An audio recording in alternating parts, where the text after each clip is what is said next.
ये जो शख्स मेरे साथ इस वक्त बैठे हैं, इनको मैं कंटेंट क्रिएटर कहूँ, ऑथर कहूँ, एंटरप्रेन्योर कहूँ, वर्ड्स कम पड़ जाते हैं डिस्क्राइब करने के लिए। अंकुर वारिकू हमारे साथ हैं यहाँ पर। देखिए न्यूज़ 18 इंडिया पर बहुत स्वागत है। पहले तो आप हमारे साथ यहाँ पर जुड़े, मौका बहुत खास है क्योंकि एक नहीं, दो नहीं, तीन नहीं, छठी किताब यहाँ पर देखिए अंकुर वारिकू की आ चुकी है। छठी किताब का टाइटल बड़ा इंटरेस्टिंग है। टाइटल कहता है winning people without losing yourself. Sir title जो है वही सबसे पहले हिट करता है क्योंकि आज की तारीख में हम खुद को खोते जा रहे हैं। बिल्कुल उम्मीद करते हैं, इवन न्यूज़ रूम का एग्जांपल से मैं बात शुरू करता हूँ कि यार बॉस को खुश कर दिया, किसी और को आपने हैप्पी कर दिया, लेकिन खुद को तो कहीं ना कहीं खो दिया। बिल्कुल। तो आपका टाइटल ही उस पर हिट कर रहा है, इसके पीछे की कहानी क्या थी? यही थी यार उत्कर्ष कि हम बचपन से ये सिखाया जाता है कि लोगों को प्लीज़ करो, अपने आगे रखो, लोगों को प्लीज़ करो, विनम्रता से बात करो, सेल्फिश होना बहुत गलत बात है। एंड मैं भी अपने पूरी 20s में, अपने टीनेजर में यही करता था, पीपल प्लीज़र, सबको एकदम विनम्रता से और सबके अपनी ख्वाहिशों को गला घोटना, किसी को ना नहीं बोलना कभी ना बोलना आता ही नहीं था। ना बोलने से ना कांपते थे कि कहीं वो रिजेक्ट ना कर दें, हमें जज करेंगे या जो भी। और फिर एहसास हुआ कि यार इससे रिश्ते कुछ ज़्यादा ठोस तो बन नहीं रहे, मजबूत तो बन नहीं रहे, खुद को ही गवा पा रहे हैं, खुद को जान नहीं पा रहे हैं, खुद के साथ एक रिश्ता नहीं बना पा रहे। तो ये पूरी किताब वही एक तरीके का 45 साल का जो सीख है उसको पिरोने की कोशिश करी है कि लोगों को कैसे एक विनिंग स्टेट में लाना, रिश्तों को खोना नहीं, लेकिन खुद के साथ जो रिश्ता है उसको भी नहीं खोना है। ये एक बहुत फाइन बैलेंस है जो कि कायम करने की कोशिश करी है इस किताब से। बट ये जो बैलेंस है शायद हम बचपन से नहीं सीख पाते, स्कूलों में, किताबों में नहीं सीख पाते, अपने एक्सपीरियंस से ही सीखते हैं। कई लोग की उम्र निकल जाती है, वो नहीं सीख पाते हैं। बिल्कुल। तो क्या आपको लगता है इसका भी कुछ स्ट्रक्चर होना चाहिए कि हम इसे सीख पाए? यहाँ पर रिलेशन बॉन्डिंग जो होती है, ये पता नहीं स्कूल और कॉलेज में ये करिकुलम अगर होगा तो लोग उसको कितनी सीरियसली लेंगे। क्योंकि जब हम भी कॉलेज में थे ना, हमें लगता था यार पैसे कमा लें, करियर की शुरुआत हो जाए, रिश्ते विश्ते तो निपट जाएंगे, संभल जाएंगे, वो बात की बात है। मुझे लगता है एक उम्र के बाद ही एहसास होना शुरू होता है कि रिश्ते कितने ज़रूरी हैं हमारी ज़िंदगी में। जब वो सैलरी नॉर्मल हो जाती है, जब एक प्रमोशन, एक करियर थोड़ा सा स्टेबल हो जाता है, फिर पता चलता है कि हमारे दिन में जो दिन के अंत पे हम महसूस कर रहे हैं वो पूरा का पूरा सिर्फ लोगों की वजह से ही है। आपके बॉस ने क्या बोला, आपके कॉलीग्स ने क्या बोला, आपके माँ बाप ने क्या बोला, आपके पार्टनर ने क्या बोला, दोस्तों ने क्या बोला, बीवी बच्चों ने क्या बोला। तो वो सारी चीज़ों को अगर आप कहीं सही नहीं बना पा रहे हैं, कहीं ना कहीं आपके रिश्ते खोखले होते जा रहे हैं, या खुद के साथ जो रिश्ता है वो मजबूत नहीं बन रहा है, आप चाहे जितने भी पैसे कमा रहे होंगे आप खोखले ही रहेंगे। मैं आपसे एक इंसिडेंट भी जानना चाहूँगा। कोई ऐसा एग्जाम्पल हो जो आपने जो टाइटल लिखा है उसे जस्टिफाई किया हो, या winning people without losing yourself, कोई ऐसा मोमेंट जो आपको हिट किया हो कि यार ये मैं क्या कर रहा हूँ, ये क्यों कर रहा हूँ मैं? ये ना मैं अभी एक दूसरी कॉन्वर्सेशन में बता रहा था, हमारे कल्चर में बोला जाता है कि स्कूल की दोस्ती, बचपन की दोस्ती, उसको कभी मत तोड़ना, बिल्कुल उसको कायम रखना है। एक जय वीरू की दोस्ती जो है वो हमेशा याद रहेगी। तो हमें ना ये गिल्ट महसूस होता है कि अगर हमें दिखे कि हमारे स्कूल के जो दोस्त हैं, जो किसी पॉइंट पे तो बहुत करीबी थे, बिल्कुल, लेकिन अब तो अलग इंसान बन चुके हैं, वो एक अलग दिशा में चले गए, हम एक अलग दिशा में चले गए, उनकी ग्रोथ रेट अलग है, अपनी ग्रोथ रेट अलग है। उस दोस्ती को ना बोलना शायद सबसे मुश्किल चीज़ होती है, क्योंकि आपको एक पॉइंट पे एहसास हो जाता है कि यार ये दोस्ती मेरे लिए अब काम नहीं कर रही है, बल्कि ये मुझे ना नीचे ला रही है। जब भी मैं उन दोस्तों से मिलता हूँ वो हमेशा बोलते हैं यार तू बदल गया, तू बदल गया, तू बदल गया। पर असलियत यह है कि वो नहीं बदला है। असलियत यह है कि हर एक इंसान बदला है, लेकिन वो वहीं के वहीं हैं जहाँ वो थे। एंड अब अपने लिए एक बहुत ज़रूरी फैसला है कि क्या इस रिश्ते को मैं अभी अपनी ज़िंदगी में रखूं और वापस उसी जगह पे आता रहूं, या अपने आप को आज़ाद कर दूं और आगे बढ़ जाऊं। तो ये मैंने ज़िंदगी में बहुत किया है। शुरू में तो हालत ख़राब हो गई, ऐसा लगा कि सबसे बड़ा दरिंदा हूँ मैं अपनी ज़िंदगी का और इस दुनिया में, क्योंकि ये दोस्त जिनके साथ हम हंसे खेले, इतना कुछ किया, उन्हीं को नकार रहे हैं। लेकिन ये एहसास हो गया कि ये दोस्ती अब दोस्ती नहीं रही। क्या ऐसा भी होता है कि जब आप सक्सेसफुल हो जाते हैं तो दोस्त ही पीछे हटने लगते हैं? मुझे एक MS धोनी फिल्म का सीन याद आता है जहाँ पर एक धोनी का दोस्त धोनी से मिलने आता है, वो कहता है मही अब तुम बहुत बड़ा आदमी हो गया, ठीक है हम चलते हैं। क्या ऐसा भी है? सक्सेस डिसाइड कर रही है फ्रेंडशिप? नहीं, मेरा जो सच्ची दोस्ती की परिभाषा है ना उत्कर्ष, वो हमें हमेशा बोली जाती है कि जो तुम्हारे दुख में तुम्हारा साथ दे। बिल्कुल। लेकिन मेरी एक अलग परिभाषा है। सच्ची दोस्ती मेरे लिए वो है जो आपकी खुशी में शायद आपसे भी ज़्यादा खुश है, आपकी तरक्की में आपसे भी ज़्यादा खुश है। ऐसे लोग बहुत कम मिलते हैं, बहुत कम लोग मिलते हैं, क्योंकि ईर्ष्या आ जाती है, कंपैरिजन आ जाता है, दिखता है चाहे वो जितना भी आपसे प्यार करते हो कि यार ये आगे बढ़ रहा है, मुझसे ज़्यादा कमा रहा है, बिल्कुल। ज़्यादा लंबी गाड़ी चला रहा है, लेकिन ऐसे दोस्त अगर मिल जाएं तो वही सच्चे आपके दोस्त हैं। तो मैं अक्सर ये बोलता हूँ, ये कोड भी है मेरा जो बहुत पॉपुलर हुआ था, कि जिस दिन आपने अपनी ज़िंदगी की कमांड अपने हाथ में ले ली और आपने दोस्त गंवाने शुरू कर दिए, वो आपके दोस्त थे ही नहीं। 30s में ये होता है, बिल्कुल हम सब होता लोग जो 30s से गुजर रहे हैं। बहुत होता है। हाँ, क्योंकि दोस्त हमने खोने शुरू हो जाते कई हैं। ऐसे कोट्स पढ़े हैं ना कि दोस्ती अगर पुरानी है तभी अच्छी है, तो हम नए लोगों को एक्सेप्ट नहीं कर रहे। हम जाकिर भाई को भी सुनते हैं जो जाकिर खान कहते हैं कि ऑफिस में जाकर दोस्त बनाना बंद, अब आपको नहीं बनाने। तो क्या ऐसा भी पैरामीटर है कि अब दोस्ती करनी नहीं है? नहीं, ऐसा नहीं है। मेरे हिसाब से दोस्त बन जाते हैं, एंड अलग अलग वक्त पे अलग अलग दोस्ती बनती हैं। हाँ। लेकिन वो दोस्ती हमेशा बरकरार रहती है जो आपकी खुशी में उतना ही खुश हैं जितना आप हैं। हाँ। कुछ आपने अभी नए दोस्त बनाए, आपके सारे पुराने स्कूल के? ज़्यादातर पुराने, अब जैसे 45 साल की उम्र में पुराने आप क्या बोलेंगे, जैसे मेरे सारे दोस्त जो हैं वो 20 साल पुराने हैं, लेकिन 20 साल से ज़्यादा कोई नहीं है। तो मैं अपनी वाइफ को भी सन 2000 में मिला था, तो वो 25 साल हो चुके हैं एक दूसरे को जाने हुए। पर ये भी था कि भले पहले ज़िंदगी के 20 साल, ऑफ कोर्स शुरू से नहीं था, बट पहले 20 साल जितनी भी दोस्तियाँ करी आज वो नहीं है, या अगर हैं भी तो हाँ हेलो हेलो, दिवाली पे विश कर दिया, न्यू ईयर पे विश कर दिया, वो वाली दोस्ती है, करीबी दोस्ती नहीं है। आपने सारी वाइफ का जिक्र किया तो एक सवाल ये भी उठता है, मैं देखता हूँ सोशल मीडिया पर, कि क्या हस्बैंड वाइफ को दोस्त होना ज़रूरी है? मुझे लगता है कि प्यार से पहले दोस्ती ज़रूरी है, क्योंकि जब आप प्यार करते हैं ना तो कहीं ना कहीं आप अंधे हो जाते हैं। बिल्कुल। आपको ऐसा लगता है कि नहीं नहीं ये चल जाएगा यार, हो जाएगा, इसमें ना इतनी बड़ी खामी नहीं है, इतनी बड़ी गलती नहीं है, संभाल लेंगे। लेकिन वही सारी चीज़ें फिर बाद में खटकती हैं। दोस्त अगर होंगे ना तो दोस्तों के साथ उनकी बुरी बातें उनके मुंह पे हम बोल देते हैं, यार तो मतलब ऐसे कैसे बिहेव कर रहा है, मतलब ऐसे क्या बोल रहा है, ये तो गलत है, नहीं करना चाहिए तो जैसे।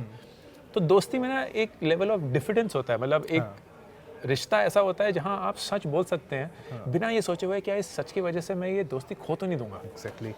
एंड वो अगर प्यार की शुरुआत हो तो मुझे लगता है कि प्यार ज़्यादा मजबूत बनता है। क्या ब्यूटीफुली आप डिस्क्राइब कर रहे हैं। देखिए, रिलेशनशिप जो इतनी कॉम्प्लिकेटेड होते हैं उसको कितने प्यार से शब्दों को संजो कर यहाँ पर डिस्क्राइब करते हुए सर नज़र आते हैं। लेकिन कुछ सवाल देखिए, मैं सोशल मीडिया से उठा कर लाया हूँ आपके लिए, जो कई लोगों की डिमांड थी कि भाई ये सवाल तो ज़रूर पूछना। मैंने कहा ठीक है भाई, कोशिश करते हैं सर से सवाल पूछने की। एक सवाल तो गूगल पे भी काफ़ी ट्रेंड कर गया, इस पर तो क्लैरिटी आपको देनी पड़ेगी। बिल्कुल। सवाल ये था, अंकुर वारिको की नेटवर्थ कितनी है? जैसे ही मैं जाता हूँ अंकुर वारिको लिखता हूँ, NET नेटवर्थ वहाँ पर लिख जाता है। मैंने कहा ठीक है साहब, कोशिश करते हैं जानने की। वहाँ पर वो शो करता है 135 करोड़। मेरे साथ अंकुर वारिको बैठे हुए हैं।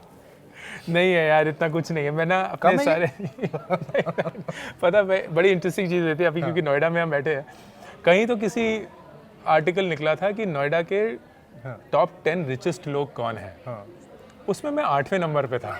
मैं नोएडा में रहता भी नहीं हूँ, नोएडा से कनेक्टेड कुछ नहीं है। तो जो भी आप न्यूज़ में पढ़ते हैं, जो भी देखते हैं, प्लीज़ उसको सच में मानिएगा। इसीलिए ना हर साल हम यूट्यूब पे अपना पूरा चिट्ठा पट्टा खोलते हैं कि ये हमने बिजनेस के रूप में कमाया, ये मेरी सारी इन्वेस्टमेंट्स हैं, वही पूरा सच है और वही आप देख सकते आप हैं। छुपा नहीं रहे हैं ये ना? बिल्कुल नहीं छुपा रहे, कुछ छुपाने की जरूरत ही नहीं है, ना छुपाने वाली कोई बात है। मुझे लगता है हमारे समय में बड़ी इंटरेस्टिंग होता है यार, ये सैलरी किसी को मत बताना। हाँ एग्जैक्टली। अपना जितना आप कमा रहे हैं वो किसी को मैं बताना, नज़र लग जाएगी, नज़र लग जाएगी। नज़र एक बहुत बड़ी चीज़ है हमारे समाज में।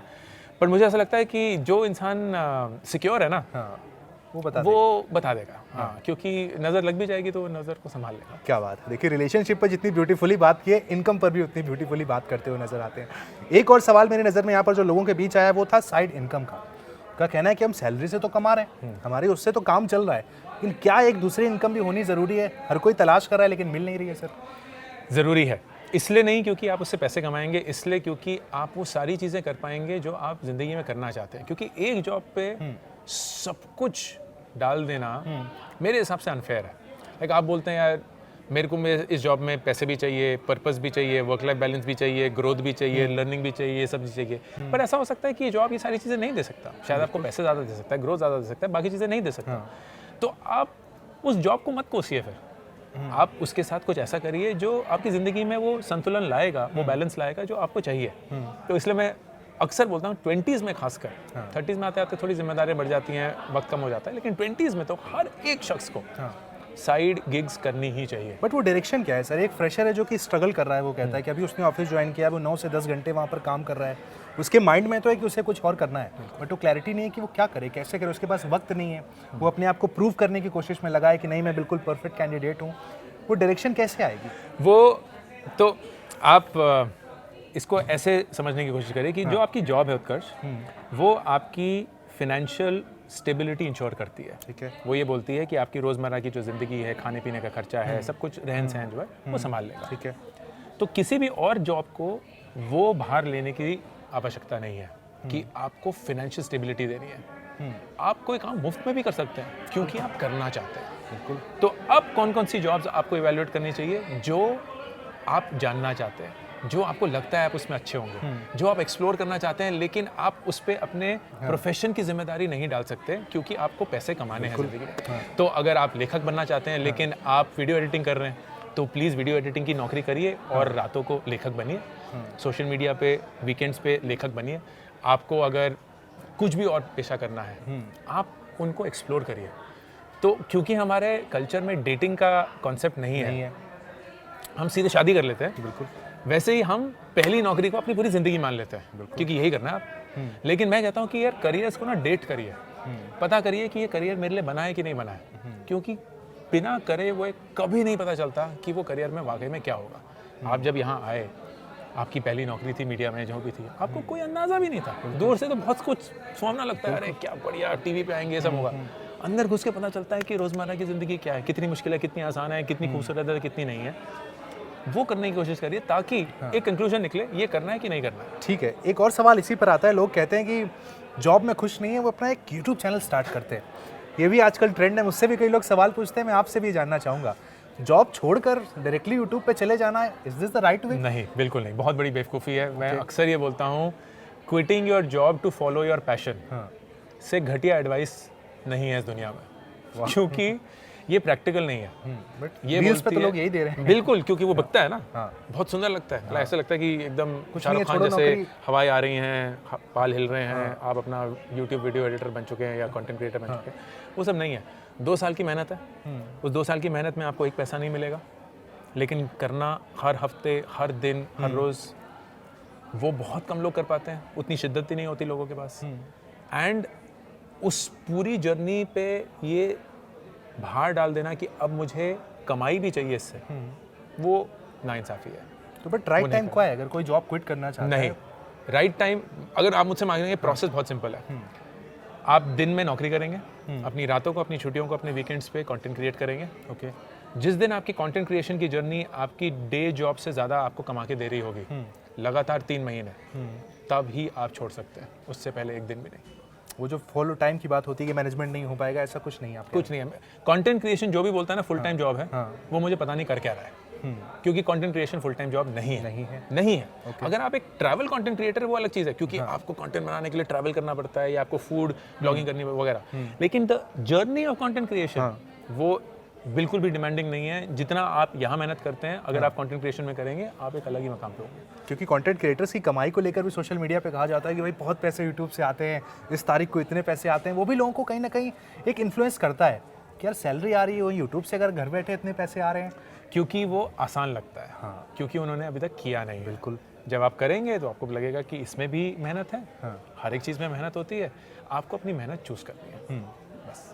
और जो मेहनत करने का प्रोसेस आप कह रहे हैं, वो सैलरी वाला एम्प्लॉय तो ऑफिस में मेहनत करता है, खुद की कंटेंट में आता है कि यार आज नहीं बनाएंगे, कल बना लेंगे, संडे का वेट करते हैं। इस तरह की जो चीज़ें होती है वो भी अफेक्ट कर रही हैं। बिल्कुल, क्योंकि यही अगर वो आपके लिए ज़रूरी होता तो आप उसको ना नहीं बोलते, एंड अगर आप उसको ना बोल रहे हैं तो आपके लिए ज़रूरी नहीं है। जेनजीज को लेकर मैं जानना चाहूँगा, क्या मेरा कुछ ऑब्जर्वेशन कहता है, आप भी इससे एग्री करेंगे, क्या जॉब को लेकर जितनी हम रिस्पेक्ट देते थे, शायद आजकल के जो बच्चे आ रहे हैं उतनी नहीं दे रहे हैं, उसको उतना सीरियसली नहीं ले रहे हैं? ऐसा कुछ मेरा एक ऑब्जर्वेशन कहता है कि they are ready to quit, no problem. पता क्यों? क्योंकि हाँ, आपकी ऑब्जर्वेशन काफ़ी हद तक सही है, ठीक है। एंड इसका एक कारण है।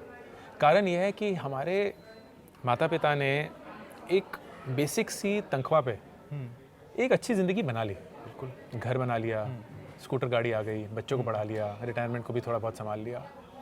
फिर हम आए, थोड़ी और मेहनत करी, थोड़ा और ज़िंदगी में अपग्रेड मारा। बिल्कुल। लेकिन आज की जनरेशन ये देख रही है कि यार मेरी तनख्वाह है 10, 12, 15 लाख रुपए, बचा पे फूटी कौड़ी नहीं पा रहा हूँ क्योंकि खर्चे इतने ज़्यादा हो गए हैं। घर का एवरेज दाम देखता हूँ 1.5 करोड़ रुपए, 2 करोड़ रुपए, तो मैं क्या ही कर लूँगा। मतलब ये 2-2 हज़ार रुपये की SIP जो अंकुर वारिकू बेकार से यूट्यूब पे बोलते हैं, उससे क्या ही उखड़ जाएगा, तो भाड़ में जाए। तो वो है ना, एक निहिलिज्म के उस पर पहुंच चुके हैं जहां वो गिव अप मार चुके हैं। तो बोला कि यार कुछ करने की ज़रूरत नहीं है, क्योंकि जितना भी हम मेहनत कर लेंगे हमारी ज़िंदगी उससे भरपूर नहीं होगी, कुछ हम वहाँ नहीं पहुँचेंगे जहाँ हमारा मकाम है। तो इससे अच्छा आज ज़िंदगी को एंजॉय कर लो, जितने पैसे मिले हैं वही कर लो, ट्रैवल कर लो। एक सर्वे आया था कि जेनजीज 29% अपना सैलरी का ऑन एन एवरेज ट्रैवल के लिए एलोकेट करते हैं। हमने तो 30 साल की उम्र में ट्रैवल के बारे में सोचना शुरू किया था कि जी कहाँ जाए, मसूरी जाए, नैनीताल जाए, वो सीधे स्विट्जरलैंड जा रहे हैं। तो दुनिया बहुत अलग हो चुकी है, क्योंकि उन्हें ये एहसास हो चुका है कि यार जितनी भी मेहनत करें ना उसका फल उतने हिसाब से नहीं मिलता, जबकि हमारे टाइम पे मिलता था। अब क्या ये बदलेगा या ये सच रहेगा मुझे नहीं पता। इसी के लिए मैं देखता हूँ जो वो ट्रेंड आता है हर संडे को सोशल मीडिया पर कि फिर मंडे आ गया, फिर ऑफिस जाना पड़ेगा। इसीलिए मेरा आपसे सवाल था कि हम उतनी रिस्पेक्ट जॉब को नहीं दे रहे हैं। आई थिंक लोगों के पास ना ऑप्शंस बहुत हो गए। क्योंकि जॉब नहीं है तो फ्रीलांसिंग कर लेंगे, फ्रीलांसिंग नहीं है तो सोलोप्रेन्योर बन जाएंगे, सोलोप्रेन्योर नहीं है तो कंटेंट क्रिएटर बन जाएंगे। इतनी अपॉर्चुनिटीज आ चुकी हैं कि एक जॉब आपकी पूरी ज़िंदगी नहीं बन सकती, वो उनको क्लियरली समझ में आ चुका है। बट एक टियर 1 सिटी में रहने के लिए कोई आइडियल इनकम होगी सर, अगर आप जिस पे सर्वाइव करना चाहते हैं? बिल्कुल, दिल्ली एनसीआर की अगर बात करें तो कोई एक सर्टेन इनकम होगी जिस पे आप सर्वाइव कर लें, बेशक आप लग्जरी पे ना जा पाएं। बिल्कुल, मैंने ये सारी कैलकुलेशन करी है, कल ही बना रहा था कि दिल्ली एनसीआर में रहने के लिए जहां आप शेयर्ड अकोमोडेशन रहेंगे और सब कुछ एकदम बेसिक सा रहेगा, आपको कम से कम 5 से 5.5 लाख रुपए साल के चाहिए। ठीक है, ये आपकी बेसिक तनख्वाह होनी चाहिए। ठीक है। अब ये तो बेसिक है, हाँ, ये ज़िंदगी कोई नहीं चाहता। बिल्कुल। वो चाहते हैं 50 लाख वाली। हाँ। अब 50 लाख तक पहुंचने के लिए मेहनत करनी पड़ेगी, बहुत साल टिकना पड़ेगा या खुद का कुछ करना पड़ेगा। उसकी चुल है, उसकी जल्दबाजी है, इतना पेशेंस नहीं है। क्यों? क्योंकि शॉर्ट फॉर्म देखते देखते बड़े हुए हैं। हमने तो ये देखा था ना कि हिंदी गाने सुनने हैं तो वेंसडे को 7 बजे शाम को चित्रहार आएगा तभी सुनाई देगा। उस समय पे बिजली नहीं होगी तो अब अगले हफ्ते ही आएगा। कोई स्पॉटिफाई नहीं, कोई ऑन डिमांड कुछ नहीं। तो हम चाहते हुए भी नहीं, लेकिन वेट करने के अधीन हो गए। लेकिन इस जनरेशन को वेट करना क्या होता है पता ही नहीं। सब कुछ ऑन डिमांड है। आप क्लिक करिए सब कुछ आ जाता है। तो उन्हें लगता है कि ज़िंदगी भी ऑन डिमांड होनी चाहिए, ज़िंदगी की ख्वाहिशें भी ऑन डिमांड होनी चाहिए। ओटीटी की तरह जो हमें चाहिए वो हम स्विच करेंगे। मिलेगा, ब्राउज करिए, क्लिक करिए, आगे बढ़िए। ठीक है, चलिए कोई ना, वहाँ खड़ी है तो सवाल एक आखिरी ले लेते हैं। मैं ये समझना चाहूँगा आपसे, कई दफ़ा होता है कि आपके साथ चीज़ें चल रही हैं, आप कोशिश कर रहे हो, 100% एफर्ट दे रहे हो, पूरी मेहनत कर रहे हो, आपका नहीं हो रहा, आपके दोस्त का हो जा रहा है। मान लीजिए कोहिना का हो गया, कोहिना आगे चली गई, मैं पीछे रह गया, वहाँ पर आप क्या सोचते हो कि यार मेरे साथ ही क्यों नहीं हो रहा है? नहीं, ये मैं कोहिना से भी ये बता रहा था कि हमें ना इस देश में ये बताया गया है कि सब कुछ एक ज़ीरो सम गेम है। मतलब किसी के जीतने के लिए किसी को हारना ज़रूरी है, ताकि उन दोनों का सम ज़ीरो रहे। कोई अगर पैसे कमा रहा है तो मतलब कोई पैसे गंवा रहा है, बिल्कुल, ताकि सम ज़ीरो रहे। लेकिन ये दुनिया में नहीं है। दुनिया एक पॉजिटिव सम गेम है। मतलब आप भी जीत सकते हैं, कोई और भी जीतेगा। इसका मतलब ये नहीं है सही और सेम समय पे जीतेगा, लेकिन दोनों जीत सकते हैं। आपका भी घर हो सकता है, मेरा भी घर हो सकता है, कोहिने का भी, आपकी भी गाड़ी, मेरी भी, उनकी भी। आप भी करोड़पति, मैं भी करोड़पति, वो भी करोड़पति। पैसा लिमिटेड नहीं है, सक्सेस, शान शौकत, रुतबा लिमिटेड नहीं है, वो बनता है। और जब तक वो बनता रहेगा वो लोगों में बढ़ता रहेगा। तो आपको सिर्फ ये अपने आप को याद दिलवाना है कि मैं कब जीतता हूँ वो ज़रूरी नहीं है, मैं क्या जीतता हूँ या नहीं वो ज़रूरी है। जब तक वो आपके जहन में है आप ज़्यादातर खुशी रहेंगे। क्या बात है। बेस्ट देखिए पार्ट इस पूरे इंटरव्यू का ये निकल के आया कि इन्होंने कहा कि मैं करोड़पति, कोहिना करोड़पति, उम्मीद करेंगे कि हम वो करोड़पति हों सर आपके जैसे। और ये जो किताब है भाई, इस किताब को अगर आप पढ़ेंगे तो इंटरव्यू में बहुत छोटी बातें की गई हैं, अभी डिटेल में जाने के लिए आप इस किताब को पढ़ेंगे अगर तो आप समझ जाएंगे भाई कि अंकुर वारिकू किस तरीके से रिलेशनशिप को डिफाइन करते हैं। फाइनेंसेस को आप यूट्यूब पर देखते ही हैं, और अगली किताब जब आएगी तब जरूर एक लंबा डिस्कशन भी सर आपके साथ होगा। उम्मीद करते हैं आपको मजा आया होगा। बहुत बढ़िया, thank you so much. Thank you so much, thank you.